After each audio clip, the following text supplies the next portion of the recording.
Hello, my name is Kevin Young from Serpentarium Surplus and Moonlight Mantids, and I got a few requests for a Violin mantis care video. I've been keeping the species for a few years now, and I actually just had a hatch of Violin mantises. A pretty big hatch, actually. It was 35 nymphs, which is like twice, or maybe a little more sometimes, which is really awesome. And I have them sitting right here, and I have a few larger L4, L5s sitting here for me that I'm going to show you after I get done talking. Just going to give you some information, like with the shield mantis video here. Scientific name, Gongylus gongylodes, which is pretty cool. I like saying, some people just call them Gongies. They're native to India, Java, Myanmar, Sri Lanka, and Thailand. Adults reach about 4 to 4.5 inches in total length. Males are a little bit smaller than that. A little bit more, a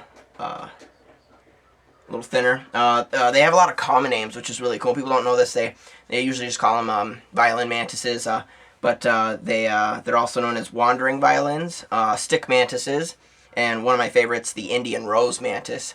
And I also found out they're also called ornate mantises, which is pretty cool.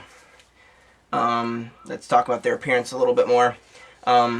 This has got to be one of the most bizarre looking out there. They have a long prothorax, which gives them their length and their name. That's why they're called violin mantises. Also, the males can fly really well, and they have really feathery antennae. Caging, they're very communal. They're a good communal species. And I've never had cannibalism between them. They pretty much just live in one of these cubes together, as long as they're about the same size. And of course, you're going to want to make sure when you're keeping communal species, just like these violins here, that you're not putting, big and small ones together, and you're basically just keeping around the same size. But besides that, just that precaution there, and keeping a lot of food available, I've never witnessed cannibalism, and I think it's pretty rare. Caging, you want to use these are called bio. They're like little cloth cubes. They kind of zip open and close. They're easy to clean and wash. Cloth is preferred when it comes to screening, but the reason we want sort of screen or cloth cages is because you want to keep them pretty relatively dry. Misting the species, temperatures are going to keep them about 80 degrees and maybe a little bit warmer during the day, right around 80 day and night. Maybe you want to drop it maybe a little bit at night and increase it a little bit during the day, but I keep it right around 85 degrees.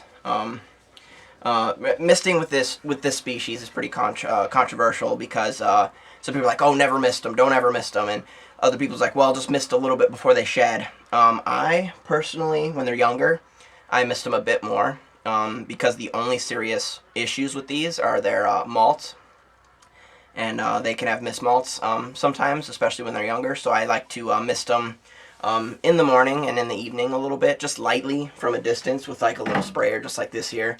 And I try not to, do it too close, but something just like this, kind of just, and it goes right into this cube here and falls down, and they get just a little bit of humidity from that. If you see any of them drinking, I would do it just a little bit more. But other than that, that's pretty much it. Like once or twice a day. That's what I do, and I haven't had any weird issues or anything like that. Don't spray them like.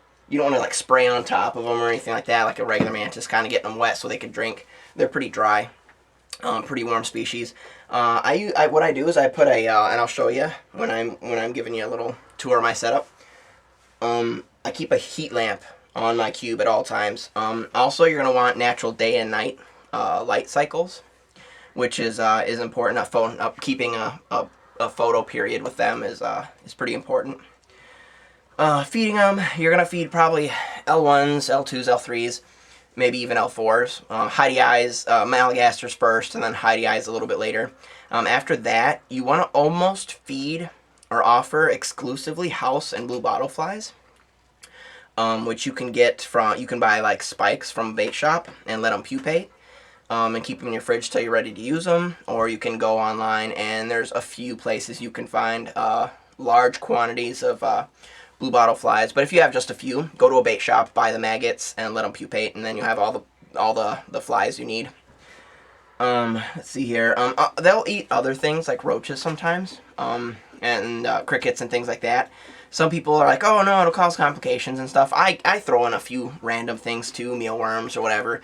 If they grab it and eat it, you know, I mean, they're not eating that exclusively. They are eating mostly flying insects. And I haven't had any problems with them like that. So, malting, of course, they're going to stop eating a few days before they molt.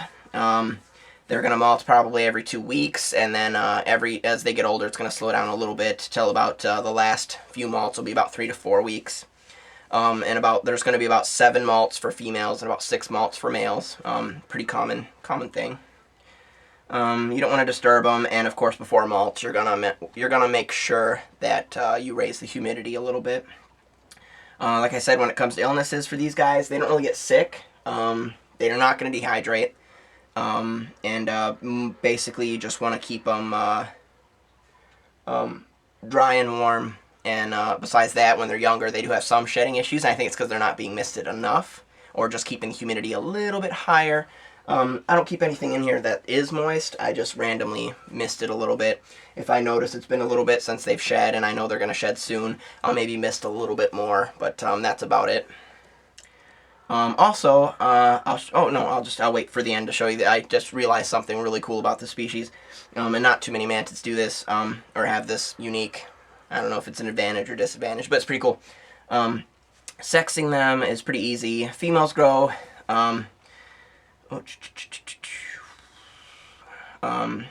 after about their 4th molt, you can count segments, and of course your males are going to have about 8 segments, and your females are going to have about 6. It's a little bit tough with these guys, because they have a shorter abdomen, so unless you have really good eyes and a magnifying glass and good lighting, then it's going to be a little bit difficult.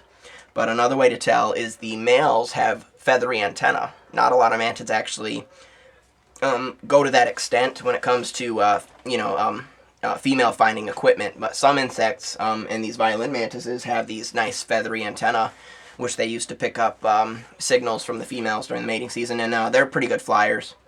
They also have a lot thinner body, which is a pretty common thing. You're going to have to watch my sexing video if you want more information on sexing and stuff like that. The females have their wingspan is about 3/4. It covers about 3/4 of their abdomen, while the males, the wings protrude past the abdomen a little bit, and that's a pretty common thing with pretty much all mantids. But with these violins, the females actually, their wings don't cover their abdomen all the way when they're adults, which is pretty easy to tell when they're adults. But when they're younger like that and you can't count the segments, look for that thicker, feathery looking antenna, and that's a dead giveaway. Also, I noticed that my males seem to be a little bit darker, and my females are always a little bit lighter. I don't know if that's a sure way to tell, but it just seems like it just always coincides with my mantids. Breeding them, males and females, if kept warm, will mature at 2 to 3 weeks after their final molt. You want to preferably separate your males from your females, just because I said earlier you're going to keep the sizes, their sizes about the same, and your males being a little bit smaller, and your more voracious females keep a lot of flies in there, a lot of food, and maybe take your males out when they're not mating so much. I always keep my mated females alone anyway, just because I know they're hungrier, and that's probably the best way about going about it, is, oh, okay, she's mated, I'll take her out. She'll lay an ooth, and then I'll put her back and try to get her remated, but no cannibalism there yet that I've seen. Although it can happen if you're not feeding them right. Females will lay about every 7 to 14 days. They lay a lot of ooth. The first ooth is going to be the biggest, and slowly they're going to get smaller, and of course, unless you keep breeding them, they're going to lose fertility. And the nymphs hatch after about, if you keep them at about 50% humidity, we're lightly misting the ooth every 2 to 3 days, just very lightly, maybe a little bit of moist substrate, not a whole lot. That's what I did. And keep it about 80 degrees, just like the adults, about the same area you would keep that. And in about 5 to 6 weeks, you're going to have your hatch. And I had a huge hatch just a few days ago, which is really awesome. I was waiting for it so I could do this video, and I'm super excited to show you guys because they're so small, and they're tiny, tiny versions of the adults, and they're just one of my favorite mantids. And the average hatch, though, is about 15 to 20. So that I got like 35, 38 of these things is pretty amazing, with only 1 or 2 deformed, and you're going to have a few deformed ones. No die-off yet or anything like that. They're actually pretty hardy, as long as you're doing what you're supposed to with the heat.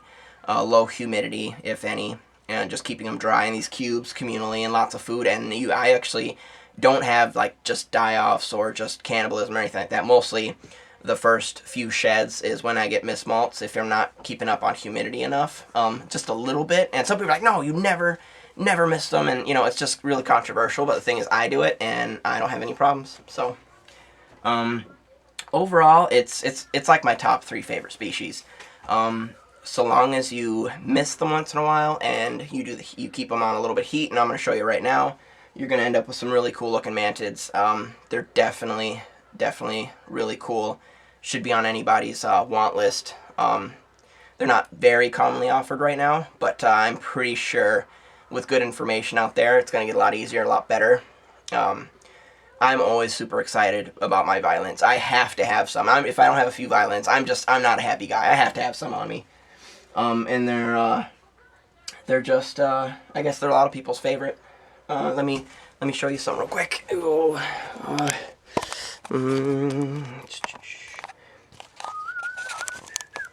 Oh, the cool thing I wanted to show you, this is a glass pitcher, and you guessed it, violins cannot climb glass. Oddly enough, he's trapped. They don't climb glass. Isn't that so weird? You always think about mantids being these great climbers, and look, he cannot get out of there. This is a little male, by the way, and he's a bit darker. Right over here, I have a female, just kind of sitting there. Ooh, shaky. She's just hanging out, looking into the cube like, oh my god, there's little me's in there. Oh, she's so pretty. Nice little violin. And it's they stay true to their name. They're definitely wanderers. They definitely, if you're not watching them, they'll totally disappear. Oh, yep, I like their little wiggle they do constantly. Like, I'm not anything. I'm just a little piece of dead plant matter blowing in the wind.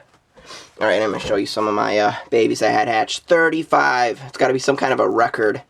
Huge hatch. Oh, let's see here. Unzip this, look inside. And if you look on the top there, you're going to see... Oh, man, this is hard. It's hard. There's all along the top here, all over there, tons and tons of little tiny violins, all here living together. Lots of little Heidi eyes and Malagassers, which hours after they were born, they were eating, just scooping them up left and right. And these are just one of my all-time favorites. I was really excited to get this hatched so I could make a video. Actually, you know what I should do? I should show you what an ooth looks like. They have the coolest looking ooth too. Really, really unique when you see it. It's really awesome. Here, hold on a minute. What are you doing? What, trying to climb on me while I'm recording? Stay right there. I'll be right back. Oh, grab the ooth for you guys quick. She'll keep you company, entertain you while I'm doing this. I like to kind of show people the ooth too while I'm making a species-specific video. What's she doing? Oh, and she's wandering away. Alright, and I'll show you the ooth real quick. There we go. Isn't that weird? It's like this little empty sort of, looks like an empty kind of corn cob. See that? 35 out of this little tiny, not even really, almost kind of like 1-inch little ooth right there. They look so cool. It's just the weirdest ooth. And I like to keep all my ooth. I probably have like 60 different ooths from different species. And these guys have the coolest ooth besides like the coolest, like funnest to keep. Also, they're pretty long-lived for a mantis. They take a little bit longer to raise than regular mantids. And they just seem to last a bit longer too. Look at that. Oh, he was just not going to fly out. He's like, get out, get away from me. There we go. Well, let me just put this back then. Can you see? Well, I hope you guys like this one. Violin mantis care video. I like calling them Indian rose mantises. I'm like, oh, what's that? That sounds great. Oh, it's a violin. Oh, no, call it a violin mantis. That's how we know it. Really glad I got to make this video for you guys. It's one of my favorites. Hoped you guys liked it. If you have any more requests for videos, go ahead and put your comments below. Please subscribe. That way you can get all the latest information. I talked to like 6 people for all this information here. Like 6 different people. All of them were breeders. And they gave me really great information on these guys, including my own experience. So make sure you subscribe. Keep those art contest entries coming. And you guys have a good day.